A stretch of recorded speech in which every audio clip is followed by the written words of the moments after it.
တာတာခုံမော်သွားတော့လေသူတို့လည်းတိတယ်လေနော်ဟိုသူတို့မှလည်းသူတို့တိတလောက်စိတ်ကလေးရှိကြတာပေါ့အဲ့လိုမျိုးရှိတော့သူတို့လည်းအဲ့ဒီဟာကိုအကြောက်တရားလွှမ်းမိုးနေတော့သူတို့ဘလောက်ပဲမြတ်တာပေးပေးသူတို့ဒါတော့တော်တော်ရင်လာတာအရင်တော့ဒီတော့အကိုင်းမခံဘူး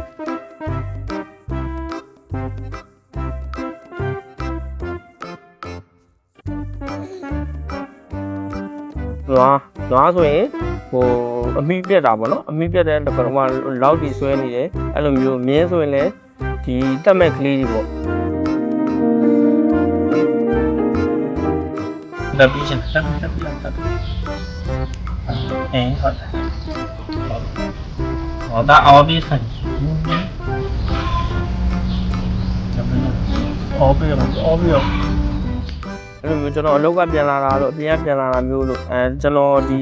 သူတို့အတွက်အစာသွားရိတ်တာမျိုးလို့ဆိုရင်လည်းပြန်လာပြီးဆိုသူတို့ကြိုတယ်တချို့တွေဆိုရင်စားဖို့တောက်ဖို့လောက်ပဲကျွန်တော်မွေးမြူတယ်မွေးမြူမယ်စားမယ်တောက်မယ်ဒီလောက်ပဲသူတို့ကလောက်ကြတယ်ဒီကလေးတွေကကြတော့အမှန်ကတော့ရင်ထဲမှာတေးသေးချာချာလေးမွေးမယ်ဆိုရင်တော့သူတို့လေးတွေကလည်းကိုယ့်ဘုံမှာစာနာနားလည်ပြီးတော့ဆူတောင်းပေးပါတယ်ကျွန်တော်ရဲ့ခံယူချက်တစ်ခုပေါ့နော်ဟိုပါပေါ့သူတို့အခုအသက်မခံရဘူးကျွန်တော်ရှိမှာအသက်ရှိသေး၍နေကောင်းသေး၍သူတို့ပေါ့ပပနဲ့နေဝါလို့ရအောင်လို့ကျွန်တော်အကောင်းဆုံးဖြစ်အောင်လို့ကျွန်တော်ကြိုးစားပါမယ်လို့ကျွန်တော်တို့အဲ့လိုတော့ခံယူရတယ်ခင်ဗျာဟုတ်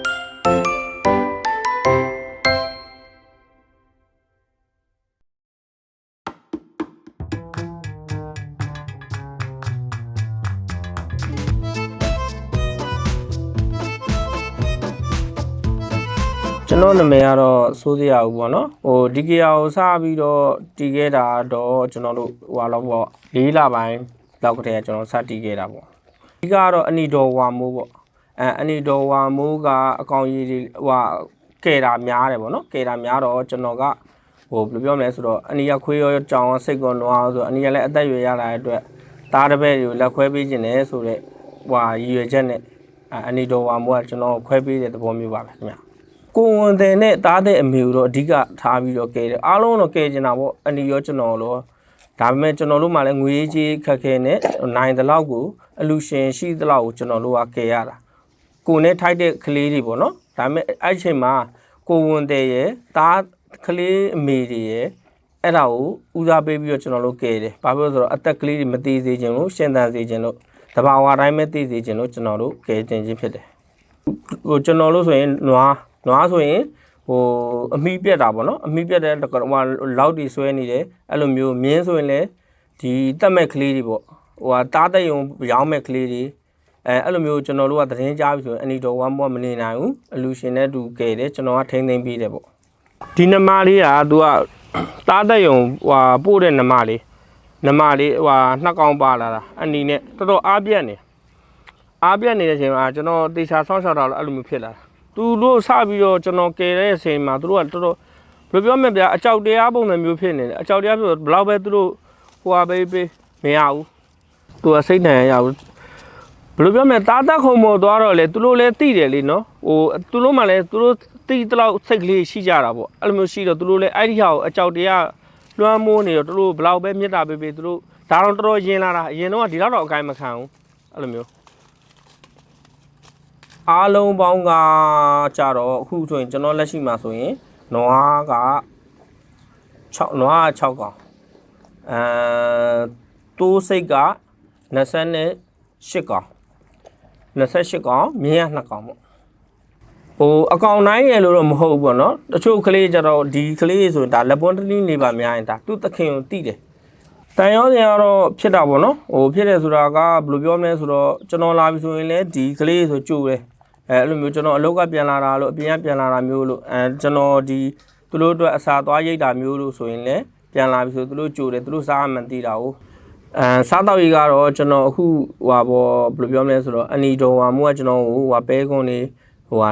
လှူထားပြီးတယ်ပေါ့နော်လောစေတော့အဲ့ဒါနဲ့ပဲကွန်းနဲ့လဲပတ်တယ်ပြီးသွားရင်ကျွန်တော်မြက်ပေါ့နော်ဟိုမြက်ကျွန်တော်ရိတ်ကျွေးတဲ့ခါမျိုးရှိတယ်ကျွန်တော်ဝယ်ကျွေးတဲ့ခါမျိုးရှိတယ်ပြီးသွားရင်ဒီနွားဆိုရင်နှမ်းပတ်ဟိုမြင်းဆိုရင်တော့ပဲကွန်းရဲ့ဆန်ရဲ့ဟိုဟာဘောကလပ်ပဲရဲ့ပေါ့ဒီစိတ်တွေဆိုရင်လည်းကလပ်ပဲရဲ့ဆန်ရဲ့ဟိုမြက်ရဲ့ကြောင်းထွက်ကြောင်းနာရဲ့ပေါ့နော်အဲ့လိုမျိုးကျွန်တော်တော့လေပတ်ပါတယ် လေပတ်နေတယ်ပေါ့နော်အခုလောဆယ်ကျွန်တော်ရဲ့ရှိတဲ့အင်အားလေးနဲ့တော့ကျွန်တော်လေပတ်နေတယ်ပေါ့ဟုတ်ကားနဲ့သွားဒီမှာကားတွေပင်ပန်းလာတာရှိတယ်အဲ့လိုမျိုးပေါ့ကားတွေပင်ပန်းလာရှိအဲ့မှာဒဏ်တွေဖြစ်လာပြီသူတို့ကဘယ်လိုပြောမလဲကျွန်တော်တို့တွေ့ဘူးမှာပါဟိုကားလမ်းသွားနေတဲ့စိတ်တိုးတွေတင်တဲ့ကားတွေပြုတ်တလိပ်ထဲလာတာအဲ့လိုနေရာမျိုးကနေသူတို့ကနေလာတာဆိုတော့နောက်ပြီးကြတော့စိတ်ချမ်းကိုသူတို့အသားတက်ရုံလေးရောက်ရောအဲ့မှာအကြောက်တရားနဲ့သူတို့ကနေနေတာသူတို့ကလည်းသူတို့အသိစိတ်လေးနဲ့သူတို့ရှိကြတယ်ရှိကြတော့ကျွန်တော်ဘက်ကဘယ်လောက်ပဲမေတ္တာပေးပေးသူတို့ဘယ်လိုပြောမလဲကျွန်တော်တို့ဟိုခွေးတွေကြောင်လေးလိုကဲတယ်လို့ဆိုးတဲ့ကလေးကဆိုးလိုမျိုးပေါ့အဲ့လိုမျိုးသူတို့မှလည်းသူတို့အဲ့အကြောက်စိတ်ကဝင်မသိစိတ်တွေမှာအကြောက်စိတ်ကဝင်နေတဲ့အတွက်ကိုယ့်ဘက်ကဘယ်လောက်ပဲမေတ္တာပေးပေးမရဘူးကိုယ်မကတ်ဘူးသူတို့အစာကျွေးရင်စားတယ်ရေတောက်ဆက်ရှိရတောက်တယ်သူတို့ကြောင်းနေဆိုရင်အပြင်ထွက်တယ်ဒါလောက်ပဲသူတို့ကဘယ်ဖြစ်တာပေါ့အများသောအားဖြင့်တချို့ကတော့ဟိုဟာပေါ့ဒီကျွန်တော်တို့ဆိုရင်ဟိုဟာကျွန်တော်တချို့တွေဆိုရင်စားဖို့တောက်ဖို့လောက်ပဲဒါမွေးမြူတယ်မွေးမြူမယ်စားမယ်တောက်မယ်ဒါလောက်ပဲသူတို့ကလောက်ကြတယ်ဒီကလေးတွေကကြတော့အမှန်ကတော့ရင်ထဲမှာတေးသေးချာလေးမွေးမယ်ဆိုရင်တော့သူတို့လေးတွေကလည်းကိုယ့်ဘမှာစာနားလဲပြီးတော့ဆူတောင်းပေးပါတယ်ကြည့်တယ်ပဝန်းကျင်ညွှန်နေတာရှိတယ်ကျွန်တော်ဆိုရင်ရော်ရတယ်အဲ့လိုမျိုးဒီဘက်မှာဒီဘက်တအုပ်ချောင်းနေတော့ရှိတယ်ဟိုတအုပ်ကစိုက်ကင်းနဲ့သွားစားတော့ကျွန်တော်ရော်လိုက်ရသေးတယ်အဲ့လိုအပြဿနာလေးတော့ရှိတာပေါ့ဟုတ်ဒေါသတော့ထွက်တယ်ဗျဘာပဲပြောကိုကဒါကလေးတယောက်လိုပဲလေကျွန်တော်တို့မွေးထားရဆိုတာတော့နော်ဟိုကိုသားသမီးကိုထိနော်ဘလူးမလက်မခံသလိုပေါ့နော်ဒီလိုပဲဒီယာတွေကကျွန်တော်ကလေးတွေလိုပဲကျွန်တော်သတ်မှတ်ပြီးတော့ကျွန်တော်ဒေါသထွက်တယ်ခင်ဗျဒါပေမဲ့ပတ်ဝန်းကျင်ဒီကလေးတွေနေဖို့ထိုင်ဖို့ကြတော့ကျွန်တော်မှတင်းချင်းခံရနိုင်လေအများကြီးရှိတာပေါ့နော်ပြောင်းလဲလာတာပေါ့ဆိုတာဘယ်လိုပြောရမလဲဆိုတော့တောင်တင်းချင်းခံရတယ်ဟိုကိုကနဲ့ကိုနေရင် view ဆိုင်ရှာမလို့အကုန်လုံးလိုက်အောက်ကျနေရတယ်ကိုကလေးတွေနေစရာမရှိမှဆိုလို့ဟိုဟာဖြစ်မှဆိုလို့ဆိုပြီးတော့ညိုညင်မှဆိုလို့ကိုမှအဆအရာအကုန်လုံးကိုကျွန်တော်တင်းချင်းခံပြီးတော့လှုပ်ရတာပေါ့နော်အရင်ဆိုတော့တင်းချင်းခံကြမလို့ဘူးပေါ့ကိုပိုင်ကိုနေကိုပိုင်ကိုစားကိုပိုင်ကိုတောက်နေလို့နေလို့ရတယ်ပေါ့နော်သူလိုလေးအကြောင်းလဲကျွန်တော်တင်းချင်းခံရတယ်ဟိုကိုမပေါင်းနေတဲ့လူဆိုလဲအပေါင်းအသင်းလုပ်ရတယ်ခေါ်ပြီးတော့စကားပြောရတာမျိုးဒါမျိုးလေးလည်းကျွန်တော်မှရှိတာပေါ့နော်အပြင်သွားပြီးဆိုငါကလေးတွေရောအဆင်ပြေရောလားအဆင်ပြေရဲ့လားဩအစားရဲ့လားနေရောကောင်းရဲ့လားဒီလိုမျိုးလေးတွေကစိတ်ထဲမှာအမြဲတမ်းထည့်ရတာပေါ့နော်ကျွန်တော်အရင်လုံးကလို့ပေါ့ဖတော့မရှိတော့ဘူးပေါ့သူတို့လေးတွေရဲ့သူတို့ဘောမှာစိတ်ကအမှန်လဲဆိုရင်ဘာပဲလုပ်သူတို့ရှိမှပဲစိတ်ရောက်နေတာပေါ့သူတို့လေးတွေအပေါ်မှာဘယ်လိုလေးမြင်လဲဆိုတော့ကျွန်တော်ရဲ့ခံယူချက်တစ်ခုပေါ့နော်ဟိုပါပေါ့သူတို့အခုအသက်မခံရဘူးကျွန်တော်ရှိမှအသက်ရှိသူတွေနေကောင်းတဲ့၍သူတို့ပေါ့ပါနဲ့နေဝါလို့ရအောင်လို့ကျွန်တော်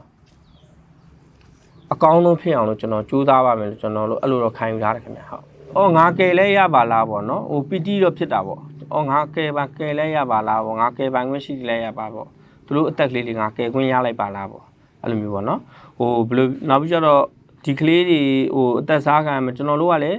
အကုန်လုံးတော့ကယ်ချင်ပါတယ်။အကုန်လုံးတော့ကယ်ချင်တယ်။ဒါပေမဲ့ကိုနဲ့ထိုက်တဲ့ကလေးတွေလောက်ပဲကိုမှကယ်ပိုင်ခွင့်ရှိတာပေါ့နော်။အဲ့လိုမျိုးလေးပေါ့။သူလိုလေးတွေပျော်ရွှင်နေတာတွေ့ရင်ကျမ်းမာနေတာတွေ့ရင်တော့